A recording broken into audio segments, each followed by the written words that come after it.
wonderful conference today. And so today during our time, we're going to talk about identifying, enrolling, and re-engaging, and talking about how to establish a protocol to serve children and families that are experiencing homelessness. And today we're just going to dive into the importance of establishing the protocol for homeless education programs. And it's vital or important that there is that protocol in place because it provides a clear structure that enables everyone that's involved to be on the same page when it comes to homeless children and youth and their families. And so the process of creating that protocol provides a safe way for others to provide critical insight on their perspective and how to gather the information that is needed, as well as having a great structure and have some constructive conversations around work and how to serve children and families that are experiencing homelessness.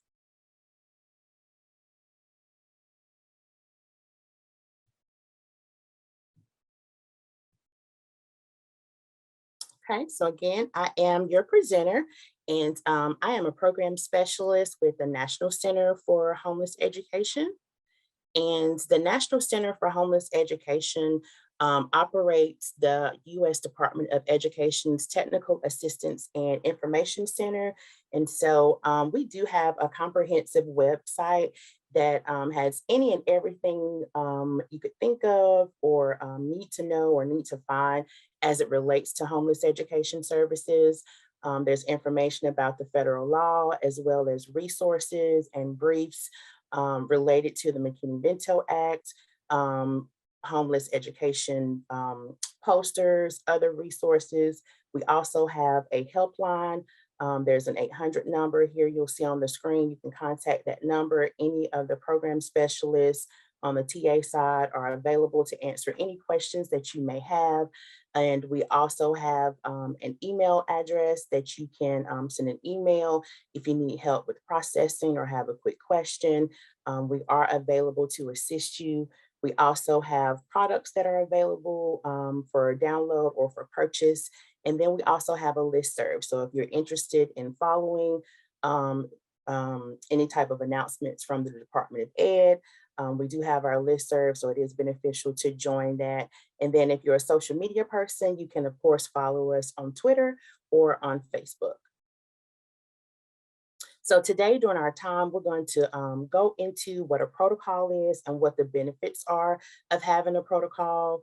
We'll get into strategies of how to develop, implement, and improve the homeless student protocol, as well as talk about what the requirements are of the McKinney-Vento Act, and then look at considerations for inclusion, and then also talk about who the collaborators are for your protocol.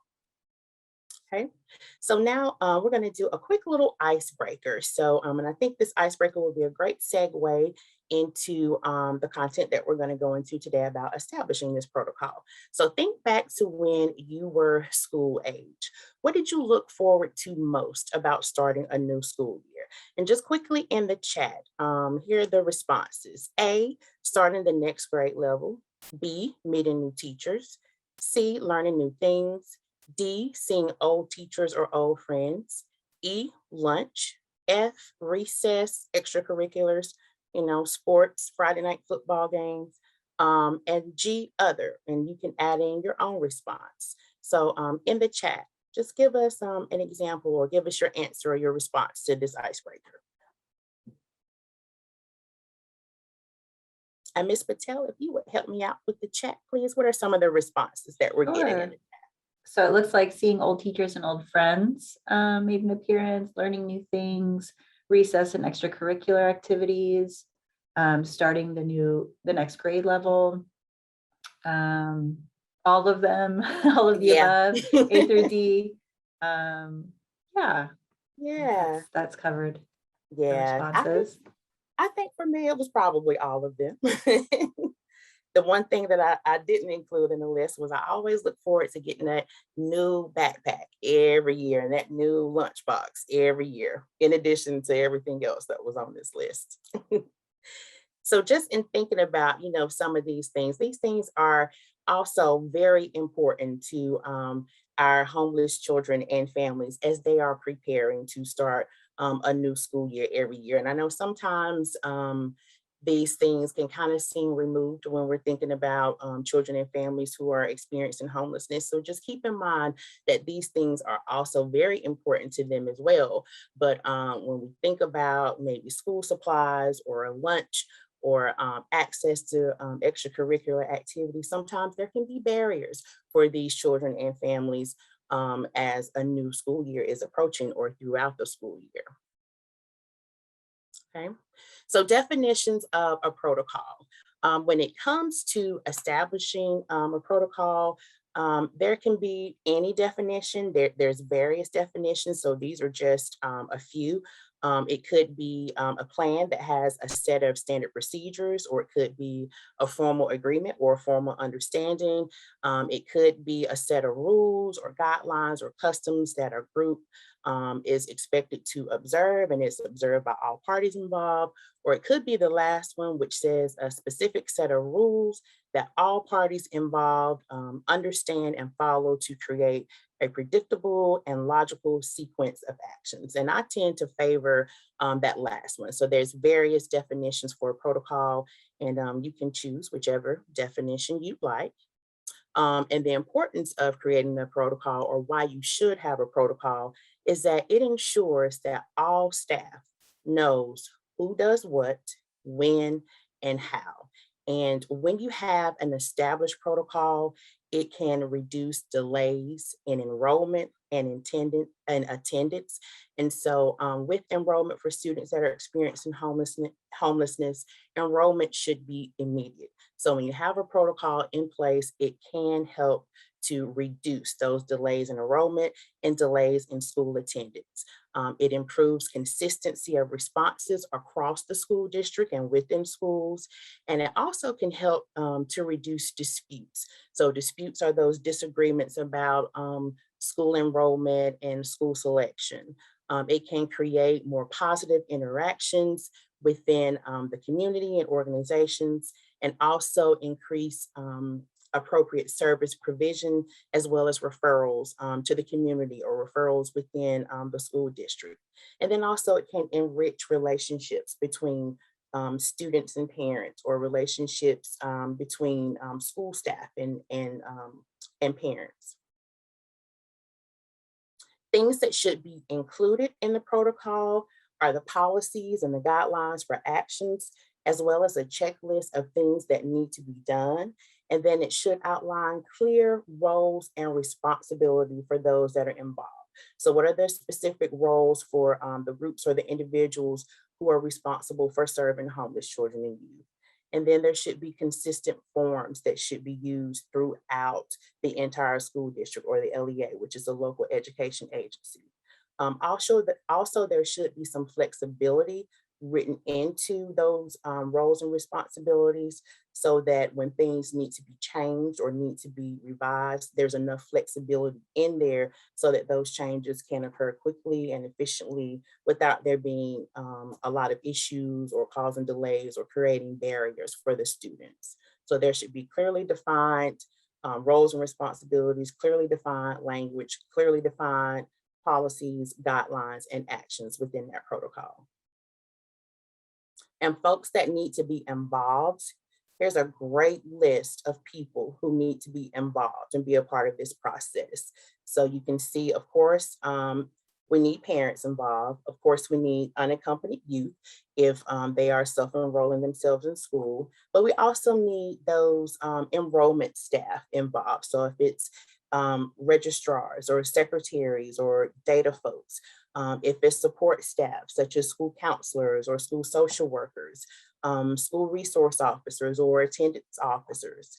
Then we need folks who are in special programs such as Title I, nutrition, special education, migrant education, early childhood. And then we need school staff such as principals, teachers, and transportation folks are definitely a big part of this process, even down to bus drivers and routing specialists. And then we also need our community-based folks to be involved, shelter staff, social service agencies, mental health providers, behavioral health, all folks. You got to think about a variety of stakeholders that need to be involved, because when you think about children and families that are experiencing homelessness, they absolutely do need support services. So they're going to need a lot of wraparound services. So you've got to think big about stakeholders that will need to be involved in this process. Okay. So when it comes to implementing the protocol will require some support and some authorization from district leadership. And so you definitely do need to think about the stakeholder input that needs to be involved, but definitely that there is going to be an amount of district leadership and authorization. And so in thinking about this protocol, most often this protocol is going to start with whomever the liaison is. In most districts, it's going to start with the district level liaison and then trickle down to the school-based liaison. So just make sure, when you're thinking about this protocol, there will be a chain of command. And so most often that chain of command runs from district level to school-based level. And then if there's some type of dispute or disagreement, then it will of course filter up to whomever that state coordinator is. But of course that's for disputes. But with implementing a protocol, you also need to plan for any type of barriers that can arise. So just think about those type of things when you are thinking about that protocol and how you're going to implement it. And then make sure you have a schedule and stick to whatever your timeline is. And you're also going to make sure that you want to clearly communicate this protocol. So when you are garnering that support from district leadership, make sure you can clearly communicate what the protocol is, establish your timeline, and then what your plan will be to address any barriers that could arise that are associated with the protocol.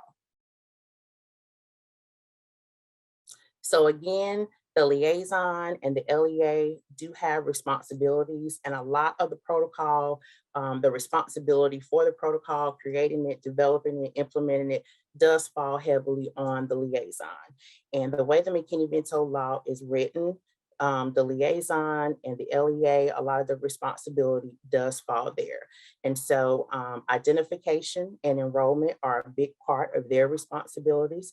Also with ensuring that homeless children and youth are linked to educational and related services, as well as informing parents and guardians of their McKinney-Vento rights, and ensuring that they are provided opportunities to participate in their child's education. Another big part of that is awareness. So making sure there's public notification or public awareness of the McKinney-Vento law and the educational rights of homeless children and youth that are experiencing homelessness. And then also mediating disputes, which is something I was just hitting on a few minutes ago. Another responsibility of the liaison and the LEA is informing parents and guardians and unaccompanied youth of available services that includes transportation. So that's one of the rights of students that are experiencing homelessness.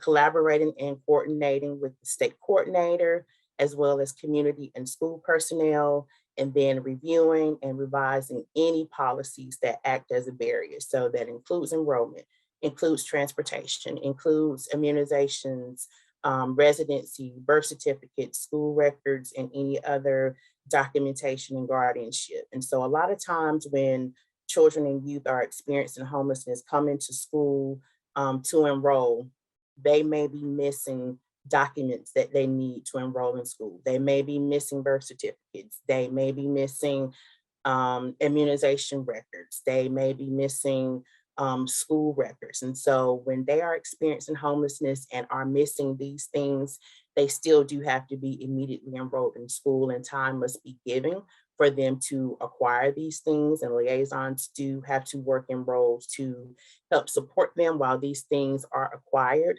And so part of the protocol would be to establish ways to get these things done. So if it means reviewing and revising policies that act as a barrier that prevents that from happening, then that too needs to be a part of the protocol.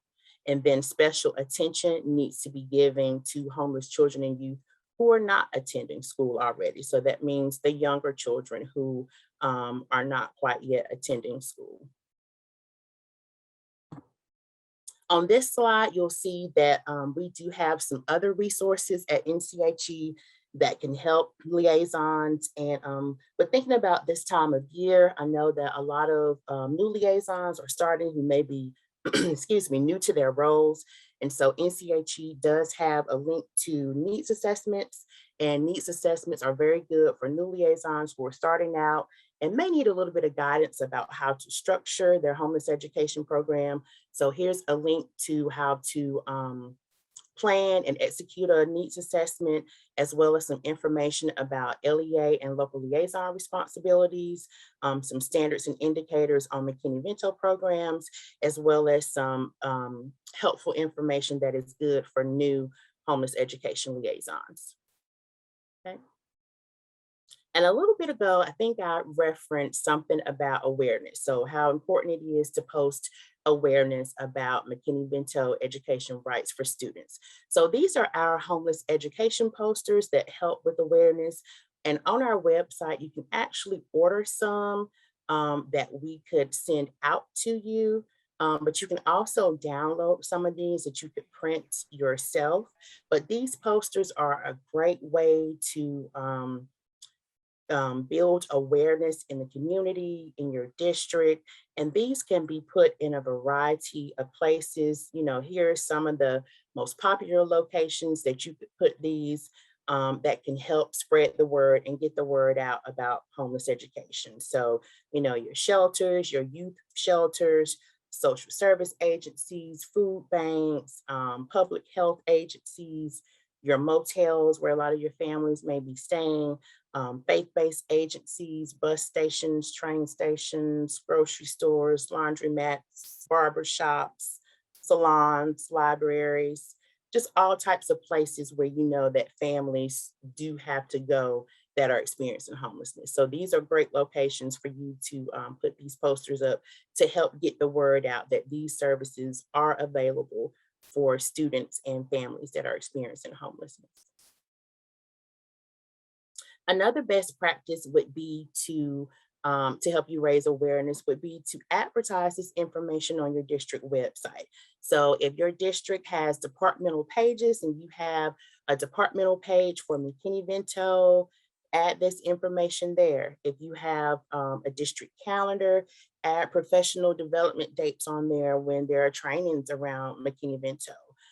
Or if there's a community calendar, and you can add information about McKinney-Vento there, or add the poster information, or whatever, or information about the criteria, the living situations that qualify under McKinney-Vento. Those are all great ways for you to advertise and get the word out about what services, well, the educational rights of children, or any of the services that you're able to provide.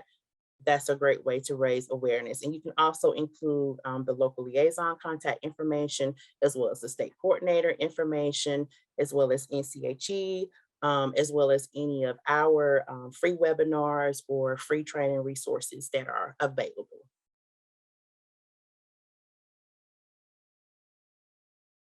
And I think I just hit on some of that, creating the annual calendar, as well as with community organizations, getting the word out to them. And then with your family and your youth, making sure that you want to provide them with information. And I think I hit on this just a little bit. We do have some information on our site for youth. We've got some booklets that are available for unaccompanied youth that talks about how youth can survive on their own. If they're a homeless unaccompanied youth and they're trying to make things work on their own, we've got some great information. And when you're a school-based liaison or a district level liaison and you're working with families or working with youth, you want to make sure that you're giving them as much information as possible so that they can be as successful as, we need to be. We want, the homeless experience to be as temporary as possible. And, the homeless experience is traumatic enough in itself. And so we just want to make sure that we're giving them as much information as possible about the law, about their rights, about what their eligibility means, about the role of the liaison and what the LEA is going to do to support them, and any other information as possible. And then when we're passing on information to community groups, you just want to make sure whatever information you're giving out, you want to make sure it's tailored to fit whatever that specific audience is or that role group is. Again, we also have some resources on recognizing the signs of homelessness. And then we also have an introductory brief on the issues of children and youth experiencing homelessness and what that looks like. And that potential warning signs of homelessness is very good if you are interested in sharing that with like teachers who may not necessarily be trained to recognize the signs of homelessness, like a school social worker would be trained or a school counselor would be trained to recognize the signs of homelessness. Okay. So within the LEA, there are certain folks who need to be working together, who need to be collaborating together to establish procedures to help make things work smoothly and run smoothly when it comes to serving homeless children and youth. And these are the folks that need to be talking to each other, working together and collaborating to make things work easier for our homeless children and youth. Excuse me. So we've got our Title I folks, we've got our Title III folks, we've got special education, migrant education, school counselors, school social workers, and our transportation people. And these folks are essential. They all need to be talking to each other to make sure our kids receive the services that they need, as well as they're getting to school and they're able to attend school. We've got preschool and after school programs. We've got our truancy and our attendance officers, our nurses, our food services, as well as our parent and family involvement. And so when it comes to homeless children and youth, we want to make sure that all barriers to them receiving their free and appropriate education have been removed. So it is very important that all of these folks are talking to each other and are collaborating and are establishing procedures that can be put in place and implemented to remove barriers to students receiving the services that they have a right to access. Within the community, there should be efficient and timely referrals put in place. And so if you don't already, think about how you can establish some processes or establish some MOUs with some of your community-based organizations. So think about information sharing or data sharing. Think about any type of agreements that you may already have in place or may need to get in place. So any of the community-based organizations that you're working with, what information should you be sharing? What information can you not share? What's the process for requesting or sharing information? Do you have joint intake forms? And so just think about how you work with your community organizations now. What are some ways you can approve that process? Because that definitely does need to be a part of your protocol. And if you're looking for some more ways to collaborate, or if you need some help on how to collaborate, or need some ideas about forms and things, we do have a link to more information on collaboration. Okay, so now let's talk about enrollment. When it comes to enrollment, a lot of LEAs or school districts use something called a residency questionnaire. And I know like right now, a lot of districts are using online enrollment, and some districts have decided to or have been able to use online enrollment for their residency questionnaire, but some are still using a paper form for their McKinney-Vento enrollment. So depending upon however your district is moving when it comes to doing the residency questionnaire or McKinney-Vento application or affidavit or whatever it's called, you want to make sure that when you're capturing that information, it lists those eligible living situations that qualify the student, as a McKinney-Vento student or a student experiencing homelessness, and then also define what an unaccompanied homeless youth is, as well as provide the liaison contact information. And so those things are important to have so that, it's obvious, this is what qualifies a student as meeting, the definition of a homeless student. This is what an unaccompanied homeless student is. And then making sure that contact information is there and is available. Um, and if you're in doubt about what that form should look like, we do have some sample forms on our website.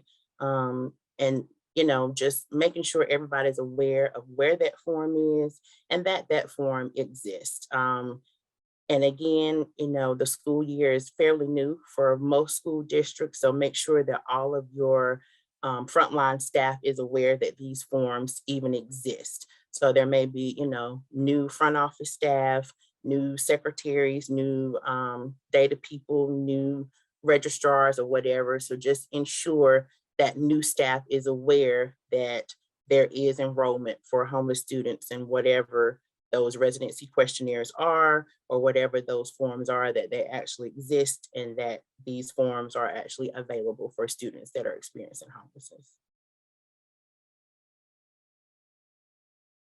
Again, with staff procedures as part of your protocol, make sure those guidelines are in place.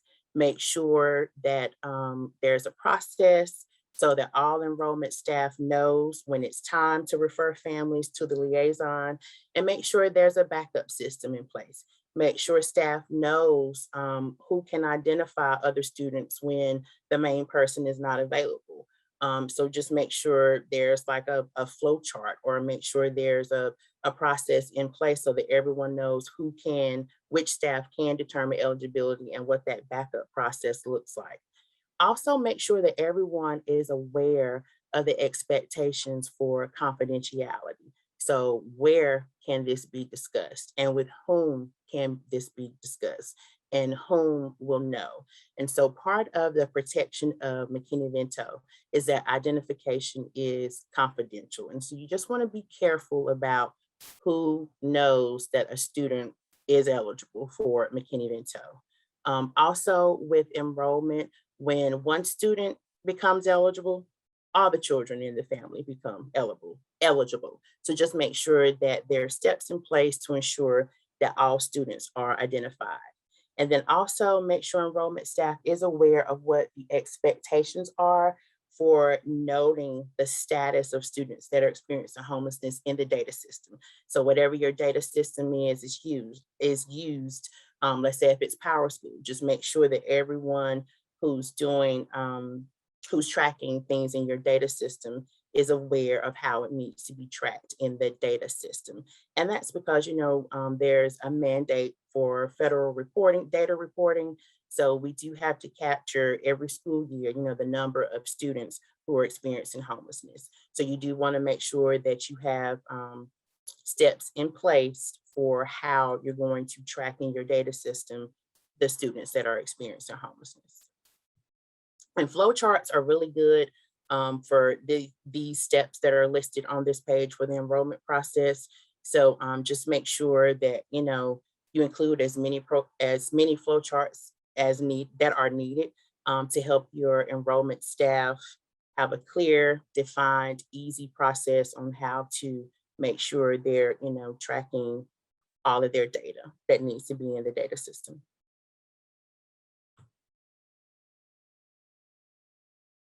Also, when it comes to enrolling your students that are experiencing homelessness, how we talk to people is very important, especially when it comes to families that are experiencing homelessness. It's important how we talk to all people, whether you're experiencing homelessness or not, but it's equally important when, you're talking to parents and talking to children and youth who are experiencing homelessness.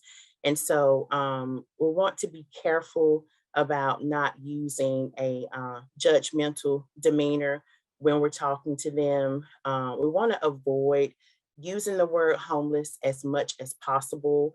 So you can use substitute words such as in transition or displaced or highly mobile.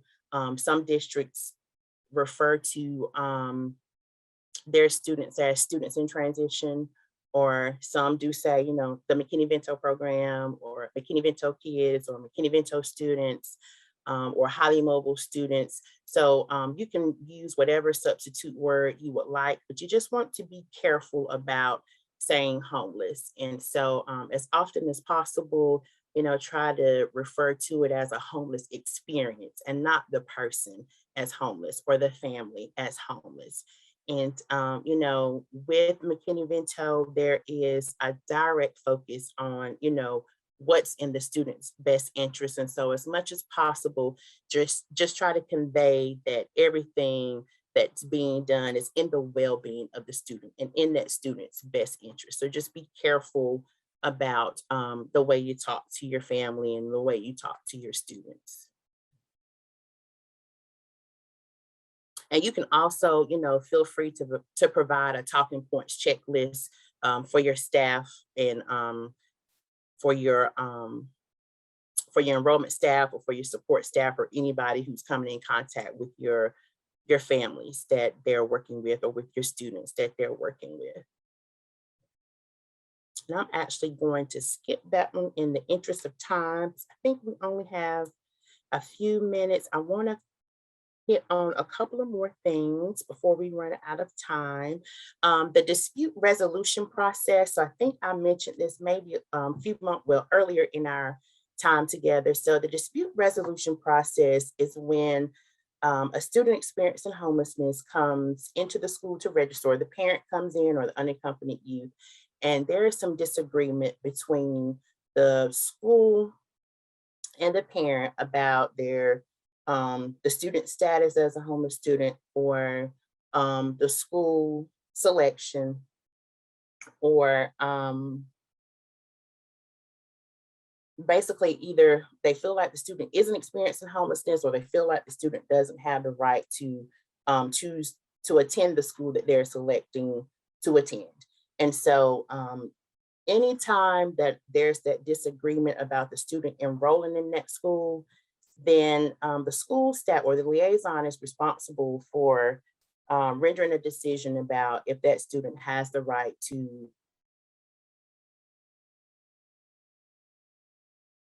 attend that school, or if they're anytime there's disagreement about homeless status, if they're eligible and if they can attend that school, then that decision needs to be provided to that parent or that unaccompanied youth in writing.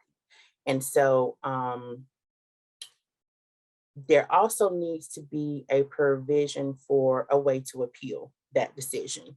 And so that's when the state coordinator has an active role in that process. And so the state coordinator actually can be a part of the appeal. So the parent or the unaccompanied youth does has the right have the right to appeal that decision. And so parents need to be aware of this process. And so in your protocol that you're creating, make sure you're very specific about what your dispute resolution process looks like. Make sure parents are aware of how the decision will be provided to them and what their rights are when it comes to appealing to the state coordinator. So just make sure this is clearly defined.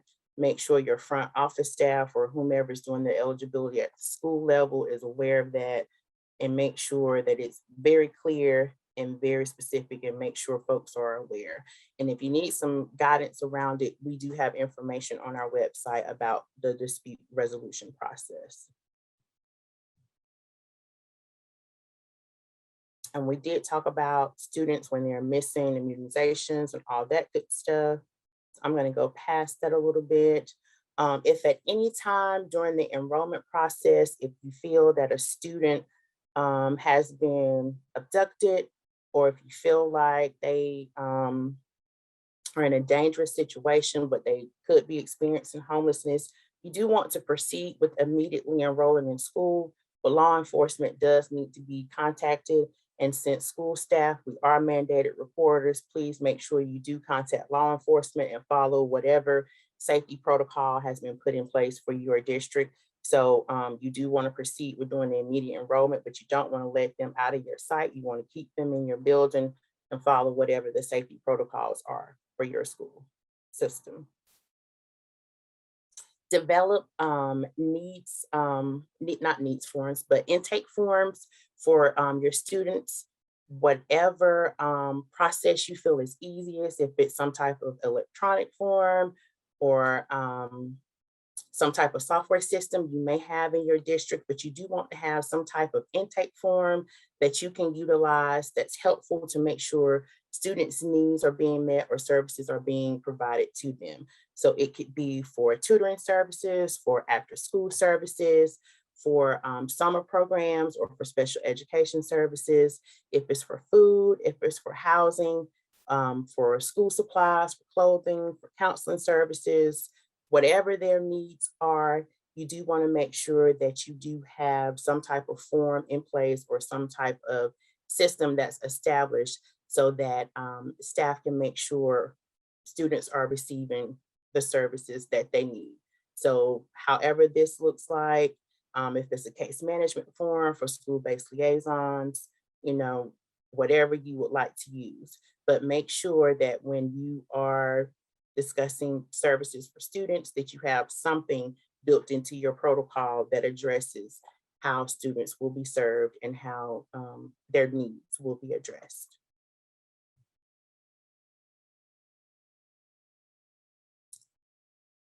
So when it comes to funding, Title I works hand in hand with McKinney-Vento, and that is the fund source that goes into services that are provided for students that are experiencing homelessness. And so regular meetings should be scheduled with Title I directors, between liaisons and the Title I director, so that plans can be put into place. And that's where those needs assessments come in hand. The needs assessments can help you gauge what the needs are for students that are experiencing homelessness. And so that needs assessment can help when it comes to planning with the Title I director, how funds can be, will be spent or will be allocated to meet the needs for students that are experiencing homelessness. And so that helps with planning and figuring out how you're going to spend those funds on students that are experiencing homelessness. And Ms. Blythe, we've arrived at the 40-minute mark. So we have 5 more minutes for presentation and 5 minutes for questions remaining. Thank you. Good. Thank you so much. I think we're about done. All right. So once you get to that, the point of working on the identification, the enrollment part of your protocol, then it gets to that re-engagement piece, and you got to do some follow-up with your students and with your family. And honestly, it's really more like a case management piece of the protocol. And it kind of looks like creating an education plan, almost like the concept of an IEP. And so you can specialize it or tailor it or customize it to whatever the specific needs are of your particular student. And so if you have a list of their needs, you can look at how well the school is addressing the specific needs of that student. And so you can look at their grades, you can look at their attendance, you can look at their behavior needs, you can look at, you know, just everything, just a comprehensive view of the student, and then come up with a plan that, or a success plan that will help that student be as successful as possible and help them be as successful as they can be in school. You know, with high school students, you can look at, you know, is this student on track for graduation? And what are some of the things that need to be put in place so that this student has access to higher education? So, you know, specialize it, the plan, customize it however you need to. In a training earlier in this week, I shared a document with another state that I created before joining NCHE. And it was a document that I created for school-based liaisons. And I actually did call it like a school-based case management form. And it actually addressed like all these areas. And COVID kind of made us have to be very creative in how we do things. And so being in those remote learning phases or hybrid learning phases, we just had to be really creative about how we serve students and meet the needs of our homeless children and youth and families. And so having a plan such as this was very important. And so, we wanted to make sure we weren't failing our kids and wanted to make sure that we were being there to help them be as successful as possible. And so, looking in on their grades, their attendance, be it, virtual or in person, looking at their behavior, making sure they were getting food, making sure they had access to tutoring, making sure, they had a device, whatever those kids' needs are. It's very important to make sure all that follow-up, monthly check-ins, quarterly check-ins, whatever your schedule allows you to do, just make sure that follow-up is happening with your students. Have that conversation with students and parents, check in on their living situation. Do you need a housing referral? Do you need a behavioral health referral? Like whatever is going on. And then also assessing for their eligibility, checking in and looking to see what's happening in their housing situation between school years, see what's going on, in the summertime between the two school years, see what's happening over Christmas break, just making sure you're doing that appropriate follow-up to make sure students and families have exactly what they need to be successful in school. Ms. Patel, are we about at our time? About 2 more minutes, so 1 more minute. Yeah, you can go Okay. ahead and wrap up. That's fine. Okay, and I think we talked about the confidentiality piece a little bit. And we talked about that a little bit. So I think we'll start. Do we have questions in the chat? Not quite yet. I did have Okay. a question Okay. as folks are adding their questions to the chat. You had provided an informational poster earlier in the presentation. I was wondering if you could share that link. Yes. That would be great. Any other questions? You can also raise your hand and unmute yourself. We're happy to do things that way.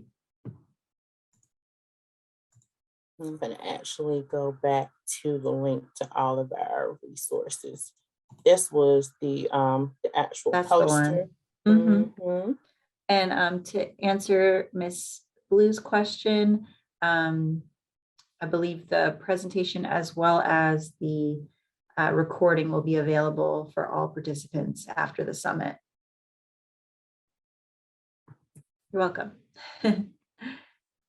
And something I also really appreciated you sharing, Ms. Blythe, was having just more mindfulness in the language that is used when referring to families experiencing homelessness. I love that you included that in the presentation. So that was great to provide some alternatives to saying homeless families and using some other terms.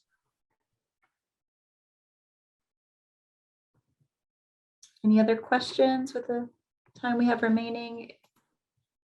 Maybe it's because I'm screen sharing. I'm trying to copy the link. No worries. Here.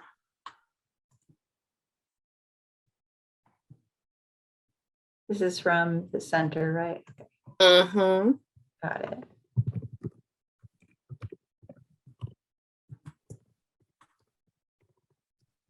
I might be able to pull it up here.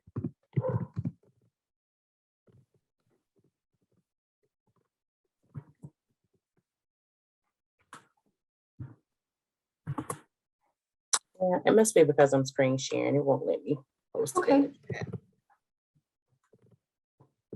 You can probably access that later. Oh, here we go. Thank you so much.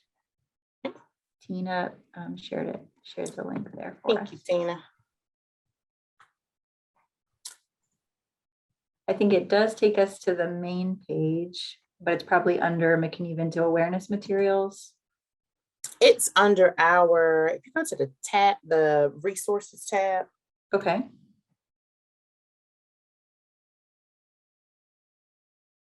And it should be under, what do you see on that screen? I see general training webinars and materials, resources for state coordinators and local Go back liaisons. up. It might be under general. General. There's NCHE products you can order or download. Products. And maybe click here for a list of products and publications. Somebody just posted it in the chat. Oh, okay, awesome. Thank you. Thank you, Carla. Awesome, great. I appreciate that. Any other questions at the time we have remaining, or anything that's really stood out that you learned today? This is just so helpful, Ms. Blythe. Thank you for sharing your expertise and knowledge with us. You're welcome. And it's a lot of information packed in here, and I knew that we wouldn't get through all of it, but I did want to include just as much as possible in here for everyone, because I know that you'll have access to this information later. And so if there's anything that we did not cover, you'll have it to review at your own time. The only thing that we really didn't get to was unaccompanied youth. And I did share earlier on that, unaccompanied youth do have the right to self-enroll themselves into school.